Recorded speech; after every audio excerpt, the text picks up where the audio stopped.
स्वदेश न्यूज के खास कार्यक्रम स्वदेश शख्सियत में आपका स्वागत है। मैं हूं अरविंद चौहान। आज हमारे साथ हैं भारतीय प्रशासनिक सेवा के अधिकारी शिवराज सिंह वर्मा जी। सर, आपका बहुत बहुत स्वागत हमारे कार्यक्रम में। धन्यवाद अरविंद जी, आज आपने मुझे अपने चैनल पर बुलाने का मौका दिया, उसके धन्यवाद। सब एक सबसे पहला सवाल यह है कि इतने युवा दिखने का क्या कारण है? आप निश्चित तौर पे जो उम्र है आपकी वो तो कागजों में तो हमें पता ही है, लेकिन बिल्कुल पेट भी नहीं निकला है बिल्कुल। और मैंने कई बार आपको देखा है कि आप कभी रनिंग करते नज़र आते हैं, कभी आप साइकिलिंग करते नज़र आते हैं। दैट टाइम जब आप ग्वालियर में थे तो आपके लोग आपसे इंस्पायर्ड होकर वो पैदल चलना शुरू कर दिया था। इसका मुख्य कारण क्या है? ये बड़ा वैसा सवाल है। ये काफ़ी लंबी जर्नी है। मैंने करीब 10 साल पहले अपने को फिट रखने का एक संकल्प लिया कि मुझे एकदम फिट रहना है। उसके लिए लगातार नॉन स्टॉप काम किया। बेसिकली हम कभी किसी आदत को डालना चाहते हैं तो उसके लिए हमको बहुत मेहनत की आवश्यकता होती है, बहुत दृढ़ संकल्प लेना होता है। जब हमारी उम्र बढ़ती है तो स्वाभाविक है हमारा पेट भी निकलता है और हमारी बॉडी भी काम करना लगभग कम हो जाता है और वो शिथिल होने लगती है। मैंने करीब 2015-16 से अपने आप को फिट रखने के लिए जिम का सहारा लिया। समय समय पर साइकिल चलाते थे। अभी मैं डेली साइकिल के माध्यम से जिम जाता हूँ और जिम में रनिंग वगैरह करता हूँ। पहले रनिंग होती है, फिर जिम करता हूँ, फिर साइकिल से लौट के आता हूँ। और मैं दिन भर मेरा ये टारगेट रहता है। वैसे भी कहा जाता है कि स्वस्थ रहने के लिए हर व्यक्ति को कम से कम 5000 कदम डेली चलना चाहिए। तो मैं ये कह सकता हूँ कि मैं 5000 से तिगुनी से ज़्यादा, मतलब मैं 17 से 18,000 कदम पिछले 10 साल से चल रहा हूँ। मेरा 12 किलोमीटर से 13 किलोमीटर पर डे का मेरा टारगेट रहता है। मैं सुबह भी एक्सरसाइज करता हूँ, शाम को फिर मैं 1 घंटा, किसी से बात करना हो तो मैं मोबाइल में बात करूँगा तो मैं चलते चलते बात करता हूँ। मैं शाम को भी 1 घंटा घूमता हूँ। तो मेरा ये टारगेट है कि अपने को फिट रहने के लिए जितना आप चलोगे, सीधा संबंध है इसका कैलोरी बर्न से। यदि आप लोग फिट रहना चाहते हो तो हम लोग जितना खाना ले रहे हैं हम उतनी कैलोरी बर्न कर रहे हैं या नहीं कर रहे हैं, इसका हमको कैलकुलेशन आना चाहिए। तो खाना भी बैलेंस है, खाने में क्या लेना है, कितनी कैलोरी को लेना है, ये पूरा प्लान है। इसके लिए जो मेरे ट्रेनर रहे हैं उनसे सब पूरा प्लान कर रखा है और उसी के परिणाम में क्या बिल्कुल फिट एंड फाइट है। बात करें आज तो, चूँकि आज एक भारतीय प्रशासनिक सेवा के अधिकारी हैं, अगर बात करें 2000 जब आप 14-15 साल के रहे होंगे तो क्या सपना लेके था? क्या लगता था कि इसी सेवा में जाना है या अचानक इस सेवा में आना हुआ? बेसिकली ये आज के समय में तो बच्चों के लिए बहुत आसान है कैरियर चुनना। सभी बच्चे लोग अपना कैरियर 12th से ही चुन लेते हैं। या तो उनको इंजीनियरिंग जाना होता है, इंजीनियरिंग लाइन में जाते हैं, डॉक्टर लाइन में जाना तो उसमें जाते हैं, या अदर लाइन में भी। लेकिन आपने जो क्वेश्चन किया ये काफ़ी उस समय रिलीवेंट उस समय तो नहीं था। मुझे लग रहा है कि हम अपने आसपास जो देखते हैं हम वही करना चाहते थे। तो हमारे साथी लोग, सभी लोग इसलिए पढ़ते थे कि गांव में लोग पटवारी या मास्टर हुआ करते थे। तो हमारा भी प्लान ये था कि हम पटवारी या मास्टर बन जाएंगे। पर जैसे जैसे पढ़ाई आगे करते गए, मैंने MSc और MPhil मैथमेटिक्स किया तो लगा कि मुझे अब छोटे स्कूलों के टीचर न बनते हो, मुझे कॉलेज में असिस्टेंट प्रोफेसर बनना है। फ्रेंड्स थे, कुछ रिलेटिव थे जो वो भी अच्छी पढ़ाई करते थे। बस ऐसे ही बैठ के हम लोग प्लान कर रहे हैं कि अभी 3 साल और लग जाएगा तैयारी करते करते तब। तो बोले इसके बाद में क्या करना चाहिए। तो क्योंकि मैं मैथमेटिक्स बैकग्राउंड से था तो मेरे के रिश्तेदार बोले कि आपका मैथमेटिक्स बहुत अच्छा है तो क्यों ना आप लोग इधर UPSC या PSC का ट्राई कर लेते हो। तो ऐसे यू टर्न हुआ और मुझे याद है कि 93 में ही मैंने UPSC का प्रीलिम पहली बार में ही मैथमेटिक्स से निकाल दिया था उसमें, फर्स्ट टाइम में। तो मुझे लगा कि नहीं, शायद अपन लोग थोड़ा सा दम रखते हैं। और पीछे पीछे PSC का, इधर 94 का PSC का प्री भी मैंने मैथमेटिक्स दिया। मेरा प्री भी मैथमेटिक्स निकला और मैंने मैथमेटिक्स फिर से PSC का एग्जाम मेंस में भी क्रैक किया था और मैं उस समय टॉपर भी था। तो बेसिकली अब आपने जो कहा था उसका जवाब ये है कि बनना तो हम प्रोफेसर बनना चाह रहे थे, टीचर बनना चाहते, और किस्मत हमको यहाँ पर घेर के ले आई। तो इसको मैं कहता हूँ कि उस समय हमारा इसमें आने का कोई प्लान नहीं था, पर ऐसे ही यू टर्न हुआ और हम लोग इधर आ गए। सर, आपका जो आपने बताया कि आपका सब्जेक्ट आपका मैथ्स था, मैथमेटिक्स सब्जेक्ट था, इसमें चाहे एमपीपीएससी हो, चाहे यूपीएससी हो, या अदर स्टेट सर्विसेज हो, चाहे वो भारतीय प्रशासनिक सेवा की सर्विसेज हो, मैथ सब्जेक्ट में इसे क्रैक करना बड़ा कठिन होता है। तो एक क्या जो आज का हर युवा निश्चित तौर पे कहेंगे आईएएस आईपीएस बनना चाहता है, अगर नहीं बनता तो भैया स्टेट सर्विसेज में क्लास, जो स्टेट सर्विस की सर्विसेज हैं उसमें बनना चाहता। तो ये कैसा मानते हैं, सब्जेक्ट को कहाँ से देखते हैं, आपकी सब्जेक्ट कितना महत्व रखता है, या कोई खास नहीं इसका फर्क पड़ता है कि मैथमेटिक या कोई और सब्जेक्ट? बेसिकली ये चीज़ उससे जुड़ी हुई है कि क्या होता है, कोई भी कॉम्पिटिटिव एग्ज़ाम की जब तैयारी करते हैं तो हमेशा हमारा स्ट्रॉन्ग सब्जेक्ट कौन सा है और हमारा वीकनेस क्या है, हमको इसकी जानकारी होना बहुत ज़रूरी है। ये बहुत पहले भी हो रहा था और अभी भी हो रहा है। हमारी ताकत क्या है, हमारी कमजोरी क्या है? अभी भी हो रहा है कि बड़ी संख्या में, लगभग 5 लाख से ऊपर यूपीएससी के एग्ज़ाम में लोग अपियर होते हैं और सबको पता है कि इतना टफ एग्ज़ाम है और सभी लोग बहुत मेहनत करते हैं, मेहनत में कोई कसर नहीं छोड़ते हैं।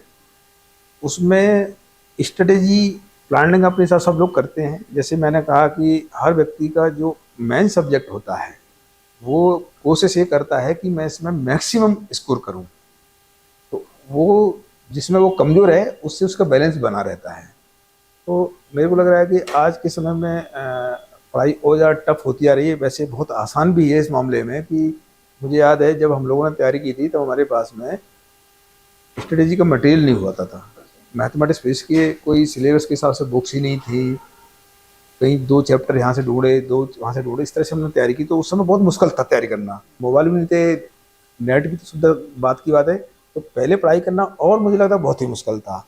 तो आज की डेट में कंपटीशन इसलिए बढ़ गया है कि आजकल सब चीज़, सब बच्चों के लिए सब चीज़ एट ए ग्लांस सामने है। चैलेंज उस समय ज़्यादा था या वर्तमान में ज़्यादा है? चैलेंज दोनों जगह ही समान है, चैलेंज उधर भी था अभी भी है, क्योंकि पहले भी खूब अपियर होते थे सिलेक्शन में। अब पहले इतनी मारामारी, इतना जो गैप है नंबरों का उतना नहीं होता था। पहले क्या होता, बहुत बड़ा गैप होता था टॉपरों के बीच में, 4-5 टॉपरों के बीच में बहुत बड़ा गैप होता था।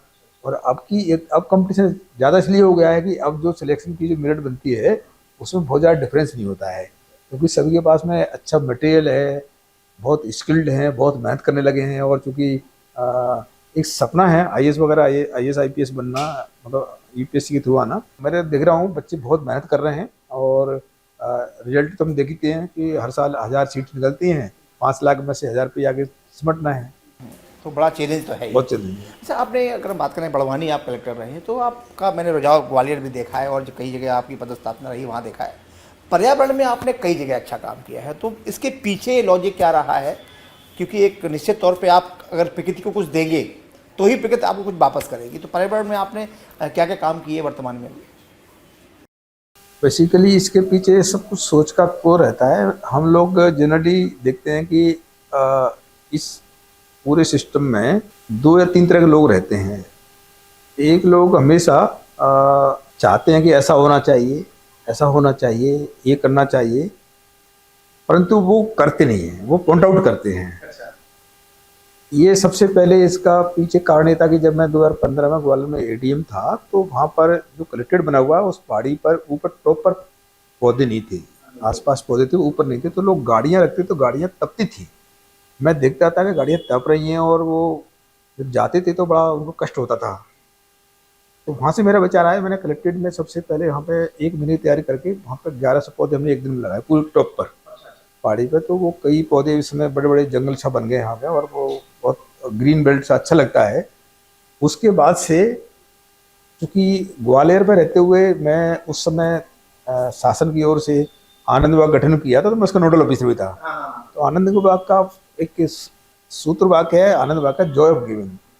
इसका सीधा मतलब ये है कि आप जब कुछ भी करते हो, यदि किसी की हेल्प करते हो तो हेल्प लेने वाला खुश होता है और आपको भी खुशी मिलती है, डबल फायदा है।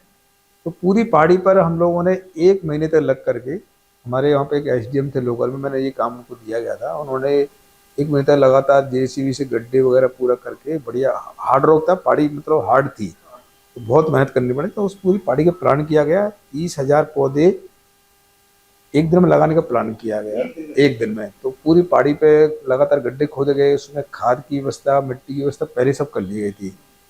और पौधे भी आंध्र प्रदेश में एक नर्सरी से 6 7 8 फुट के बड़े बड़े बड़ के, नीम के, पीपल के, अन्य प्रजाति के पौधे वहाँ से बुलाए गए थे और उसका स्वरूप दिया गया, उसमें पूरी जनता को उसमें जोड़ा जाए। तो सब जिले वासियों से और शहरवासियों से अपील की गई, जनप्रतिनिधियों से, सब अधिकारियों से, सब उसमें शामिल हुए। हजारों की संख्या में लोग शामिल हुए और उस पहाड़ी पर पौधे लगाए। पौधे लगाने से पहले उनकी सुरक्षा के इंतजाम पहले ही कर लिए गए। पूरी पहाड़ी की पहले हमने बैरिकेडिंग की गई। उस समय जल जीवन मिशन जो चल रहा था पूरे देश में ही, जिसमें हर घर नल से जल, तो जितने उससे कॉन्ट्रैक्टर थे उनसे हम लोगों ने रिक्वेस्ट करके पाइप लिए गए। अच्छा, इसमें इन्वेस्टमेंट कहाँ, जो पैसा खर्च हुआ वो कहाँ से है? वही मैं आपको बता रहा हूँ कि जल जीवन मिशन के जो कॉन्ट्रैक्टर थे उन्होंने पाइप डोनेट किए गए। बड़वानी जिले में खेती होती है इससे ड्रिप सिस्टम के माध्यम से, तो जो ड्रिप के सप्लायर थे उनसे ड्रिप की व्यवस्था की गई। लोग, काम करने वाले लोग हमारे पास ऑलरेडी वहाँ पे थे ही, तो सामग्री मिलती गई। काम करने वाले लोग वहाँ पे ऑलरेडी थे, तो टंकी बनाने वाले मजदूर लगा करके, कोई सीमेंट दे रहा है, कोई गिट्टी दे रहा है, कोई लोहे का सरिया दे रहा है, मतलब इस तरह से सब लोगों ने मिलकर उसकी व्यवस्था की गई। गवर्नर सर मंगू भाई पटेल जी जब वो पहाड़ी पर एक बार उन्होंने विजिट किया तो उन्होंने हमारी बड़ी तारीफ करी थी कि भाई बहुत अच्छा काम किया हुआ, लोगों ने मिलकर अच्छा काम किया हुआ है। तो उन्होंने एक मुझसे ये भी कहा था कि कलेक्टर साहब, यदि आप लोग इससे कुछ लोग कुछ भला कर दो, उनको पीएम आवास दिलवा दो, तो शायद ये बहुत अच्छा काम होगा। तो वो हमारा पहले से ही चल रहा था, पर गवर्नर साहब ने जब वो चीज़ कही हमको, तो हमने उसको परमिशन के रूप में लिया। उसमें 66 परिवारों के लिए मैंने पीएम आवास सेंक्शन कराए। पीएम सेंक्शन करा के वो बनाने की स्थिति में नहीं थे, बुजुर्ग हैं, मतलब काम करने की स्थिति में नहीं थे। तो मैंने एक कॉन्ट्रैक्टर को पकड़ा, उनसे बात करके हम लोगों ने जनसहयोग भी कराया। 2.5 लाख पीएम आवास के मिले और लगभग 2.5 लाख का जनसहयोग और हुआ। और उनकी एक पूरी कॉलोनी खड़ी की गई। कॉलोनी में वहाँ सड़क है, नाली है, घर तो पक्के बने ही हुए हैं। उनकी बकरी को बांधने के लिए पीछे वो पूरा वो भी बनाया गया उसमें, तो काफ़ी बेहतरीन वो हुआ। तो पूरा एक्चुअल में हुआ ये था कि काम शुरुआत हुआ वृक्षारोपण से, और उस पूरी कॉलोनी को, पूरे एरिया को इतना और व्यवस्थित कर सकते हैं। तो उसमें कुछ लोग वहाँ पे दरी बनाते हैं, वो बहुत अच्छी क्वालिटी दरी बनाते हैं। उनकी दरी का प्रदर्शन करके बेचने के लिए हमने वहाँ पे एक शोरूम बनाया गया, बढ़िया है, एक क्लास का।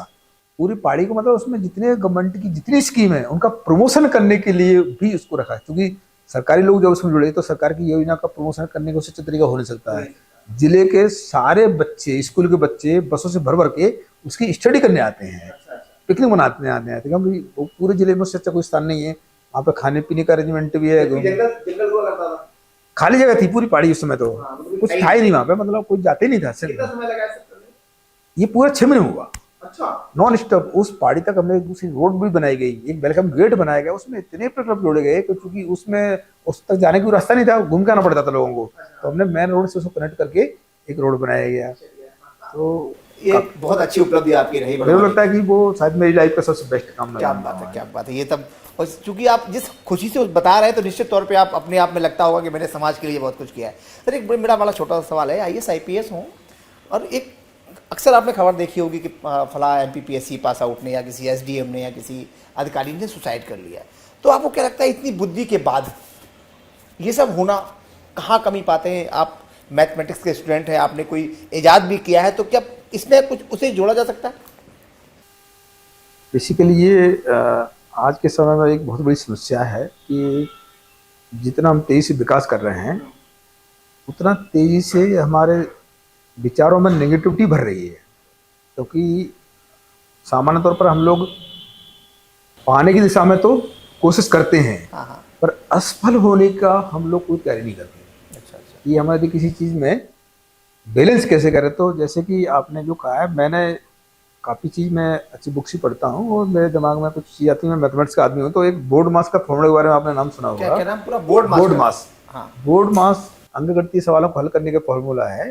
यदि कोई भी गणित का छोटा सवाल करना हो तो उसमें B for bracket, O for of, D for division, M for multiplication, A for addition और S फॉर सब्ट्रैक्शन।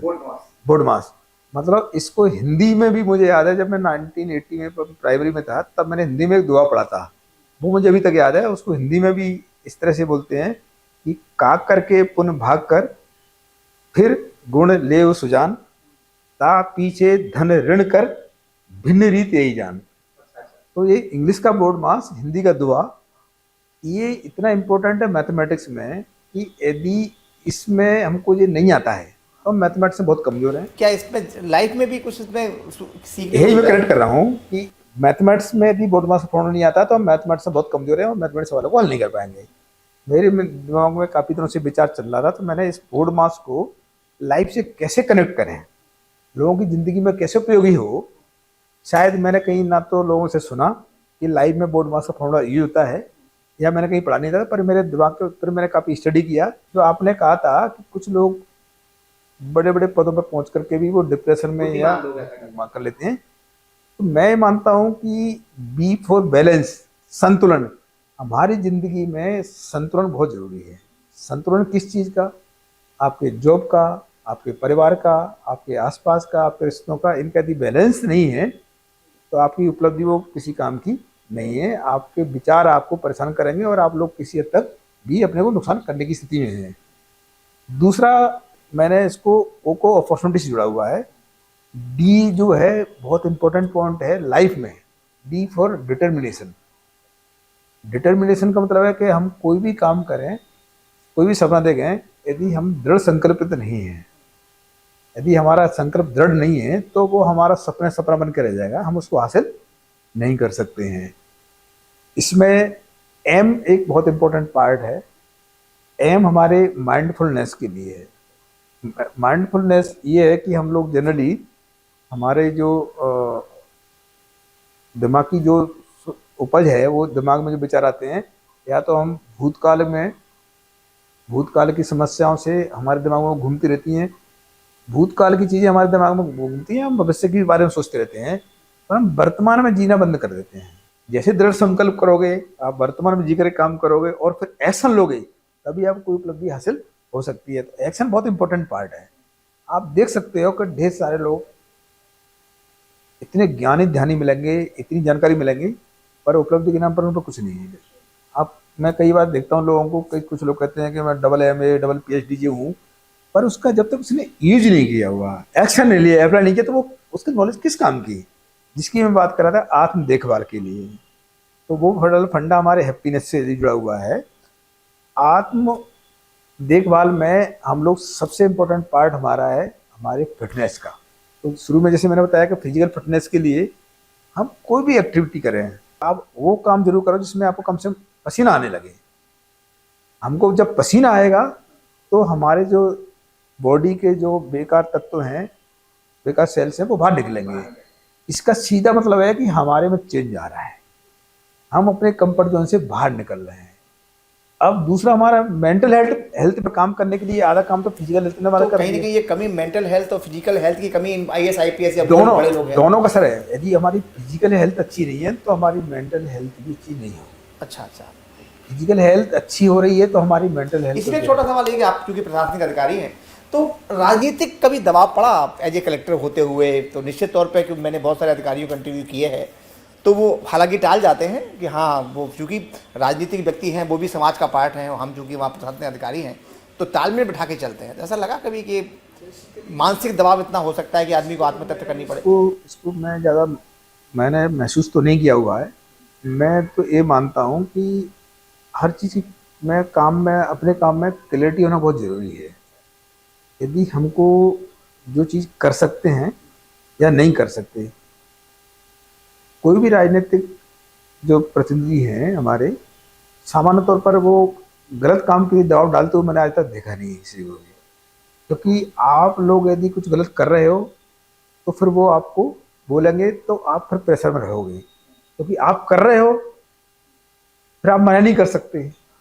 क्योंकि आपने एक काम किया हुआ तो दूसरा काम उदाहरण बनेगा कि आपने वो किया हुआ तो ये भी करिएगा। तो उस पॉइंट ऑफ व्यू से वो राजनीतिक प्रतिनिधि गलत भी नहीं है, गलती हम कर रहे हैं। तो पहले अपने काम में क्लैरिटी होना बहुत जरूरी है कि कौन सा काम नियम में हो सकता है और कौन सा काम नहीं हो सकता। यदि आपकी क्लैरिटी है तो ये वाला मैसेज पब्लिक में भी जाता है और राजनीतिक लोगों में भी जाता है कि जो काम होने वाला है वो कर रहा है और जो होने वाला है वो नहीं कर रहा है। तो मैंने तो शायद अभी तक ऐसा महसूस नहीं किया हुआ कि किसी छोटी मोटी चीज़ें तो फिर डिस्कशन होती ही हैं, स्वाभाविक है। इस पूरी प्रक्रिया में राजनीतिक प्रतिनिधि अपेक्षा आपसे करेंगे भी, पर यदि आप एकदम अपनी बात को क्लैरिटी से बोल दो कि ये चीज़ मैं इस कारण से नहीं कर तो वो पाऊंगा, समझ जाते हैं। समझ जाते हैं। सर ये चूँकि समय भी हो रहा है और एक युवाओं को क्या संदेश आप देना चाहते हैं, क्योंकि एक सपना उन बच्चों का है और बहुत मेहनत करते हैं। आईएएस क्या विकल्प भी होना चाहिए अगर आप आईएएस आईपीएस नहीं बनते हैं या प्रशासनिक सेवा में नहीं जा पाते हैं, तो क्या सुझाव क्या है? और सर एक सवाल मेरा छोटा सा और भी है कि अभी मैंने एक इंटरव्यू किया था, जो अभी नई सिलेक्ट हुई, उनका कहना ये था कि आपको मोबाइल से दूरी बना लीजिए आप। ये दोनों चीज़ सवाल हमारे हैं। अब बेसिकली इसके लिए तो काफ़ी चीज़ें इंडिविजुअल व्यक्ति पर डिपेंड करती हैं। मैं ये मानता हूँ, देखिए आज के समय में एक चीज़ जो देखी जा रही है कि हम लोग किसी पद को पाने को ही हमारा अंतिम गोल मान लेते हैं। अच्छा, ये बड़ा महत्व लाइफ का वो अंतिम हमारा गोल है ही नहीं। हमारा अंतिम गोल हम अच्छे इंसान बन जाए, ये होना चाहिए। अच्छे इंसान कैसे बने? क्योंकि कोई पद प्राप्त कर लो, उससे आपको हो सकता है कि वहां तक पहुंचने तो खुशी मिलेगी, पर वो हमेशा वो खुशी नहीं रह सकती। आपकी खुशी कब रहेगी? जब आपको एकदम लाइफ में भी क्लैरिटी हो। आप बेस्ट की कोशिश करो, अच्छा जो बन सकते हो, पर जो मैंने एक अभी बैलेंस के बारे में बताया था, लाइफ में बैलेंस, आपका ये तो मालूम होना चाहिए कि आपका जो काम है वो आपके परिवार पर, आप पर विपरीत प्रभाव तो नहीं डाल रहा है, सोसाइटी पर तो नहीं डाल रहा है। ये समझ आपको नहीं है तो उस पद की कोई वैल्यू नहीं है। वो पद भी आपको खुद परेशानी में डालेगा। और बहुत सी घटना हम लोग सामने देखते हैं। तो मैं युवाओं को ये कह सकता हूँ कि किसी चीज़ को पाने के लिए हम बेस्ट से बेस्ट काम जरूर करें, और बेस्ट करके यदि हमको वो मान लो उसमें सफलता नहीं मिलती है तो ये मान के चलो कि ऊपर वाले ने आपके लिए उससे कुछ दूसरा अच्छा काम सिलेक्ट कर रखा है, इसलिए वो शायद आपको दूसरा मौका दे रहा है। मैंने खुद अपनी लाइफ में इसको देखा हुआ कि हम तो चले थे, मैंने खुद शुरू से देखा था कि मैं प्राइमरी अच्छा मौका इसने दिया। मैं प्राइमरी में पहले टीचर बनना चाह रहा था, तो मैं क्यों नहीं बन पाया, मैं उसको उदाहरण दूंगा आपको। मैं 1987 में हमारे एमपी में 50,000 जगह निकली टीचर की, और मेरी उस समय 18 साल की उम्र नहीं थी, नहीं तो मैं उस समय टीचर बन जाता। तो एक बार वहाँ पर रुकावट आई। इसके बाद मैं जब मैं एमएससी करने के बाद मैं एक केंद्रीय विद्यालय में मेरे को मौका मिला, तो वहाँ पर भी मेरे को मतलब एक तरह से किस्मत मोड़ रहेगी, तुम वहाँ नहीं जाओगे। फिर मैंने कोशिश किया प्रोफेसर बनूंगा, तो वहाँ पर भी मतलब 3 बार मेरे को टीचिंग लाने के लिए मौके किन्हीं कारण से रुके और मेरे को यहाँ पर लाया गया। तो हम इसको बोलते हैं कनेक्टिंग ऑफ डॉट्स। हमारी लाइफ में डॉट्स को कनेक्ट कैसे किया जाए? कुछ हो रहा है, कुछ अच्छा ही हो रहा है, ऊपर वाला आपके लिए कुछ अच्छा ही कर रहा है। यदि आपका सिलेक्शन नहीं हो रहा है तो उसके पीछे भी आपके लिए कहीं अच्छी जगह उन्होंने ढूंढ रखी है कि तू उस दूसरे काम में सफल होगा। और यदि आपको मिल गई है तो उसको मेंटेन कैसे करें? कोई पद मिला हुआ है, उस पद पे आप, उस पद को पाने के लिए आपने जो संघर्ष किया, मेहनत किया हुआ है, उस पद से आप आम लोगों का, हमारे बीच में सोसाइटी का, हम सोसाइटी को क्या दे पाएँ? क्योंकि अल्टीमेटली सोसाइटी हमको सब दे रही है, सोसाइटी ने हमको सब कुछ दिया हुआ है, सोसाइटी से हम बने हुए हैं। अब हमारी बारी सोसाइटी को लौटाने की है। समाज को क्या है? लौटाना है, समाज को लौटाना है कि हम जिस पद पे आ गए हुए हैं उस पद पर आकर के हम लोग यदि उसके अनुरूप काम ना करें तो वही समाज गाली भी देता है कि भाई बंद तो गया पर हमारे काम में नहीं आ रहा है। मेरे को लगता है कि ये युवा पीढ़ी को भी ये समझना बहुत ज़रूरी है, क्योंकि मुझे ये चीज़ समझ में आ रही है। बता रहा हूँ कि जब उस समय हम पढ़ते थे तब हम लोग सब गांव की पृष्ठभूमि के, और सभी लोग गवर्नमेंट स्कूल में पढ़े हुए थे, पुराने ऑफिसर। और आज की डेट में एक नई जो जनरेशन आई है वो एक शहरी कल्चर की और पूरा मॉडर्न सोसाइटी में आकर के, और उनको शायद उतनी जानकारी गांव की समस्याओं के बारे में नहीं होगी जितनी हम लोग रखते थे, क्योंकि हम समस्याओं में आगे बढ़े हैं। गांव में रहना, गांव में रखा हुआ है, कैसे लाइफ हमारी ग्रो की है वो हमको पता है। हाँ। तो ये चीज़ इनके दिमाग में विचार आना जरूरी है कि आप लोग जब तक पब्लिक से कनेक्ट नहीं होंगे तब तक आप अपने जब में खुशी पाने की कोशिश करोगे तो वो नहीं, सफल तो हो जाओगे, खुश नहीं खुश होगा। नहीं होगा।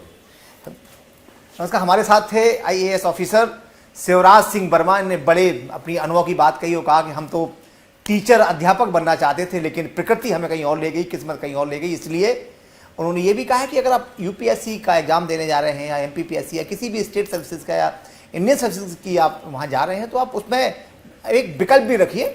गोल आपका सफल होना चाहिए, खुश होना चाहिए, नौकरी तो आती जाती रहती है, ईश्वर ने अगर आपको नहीं बनाया तो आप तय मान लीजिए कि उन्होंने कुछ ही बेहतर काम के लिए आपको रखा है। आपका वैसे बहुत बहुत धन्यवाद। आपने हमारे युवाओं को संदेश देने की कोशिश की। ये जो हमारा ये कार्यक्रम है, ये युवा बहुत देखते हैं, और चूंकि वो युवा वो देखते हैं जो IAS IPS की तैयारी कर रहे हैं सफल होने के लिए। तो सर आपका एक बार फिर बहुत बहुत धन्यवाद, आप यहाँ पर आए। थैंक यू अरविंद जी, आपने मुझे मौका दिया, थैंक यू। हमारे साथ थे IAS ऑफिसर शिवराज सिंह वर्मा, जिन्होंने अपने अनुभव के बारे में बताया और कहा कि सफल होना महत्वपूर्ण नहीं है, खुश होना महत्वपूर्ण है। अगर आपको सफलता नहीं मिलती है तो आप तय मान लीजिए कि ईश्वर ने आपको कुछ और देने के लिए आपको यहाँ रखा हुआ है। तो एक बार फिर शिवराज सिंह जी के लिए बहुत बहुत धन्यवाद कि उन्होंने हमें समय दिया। आपका बहुत बहुत आभार।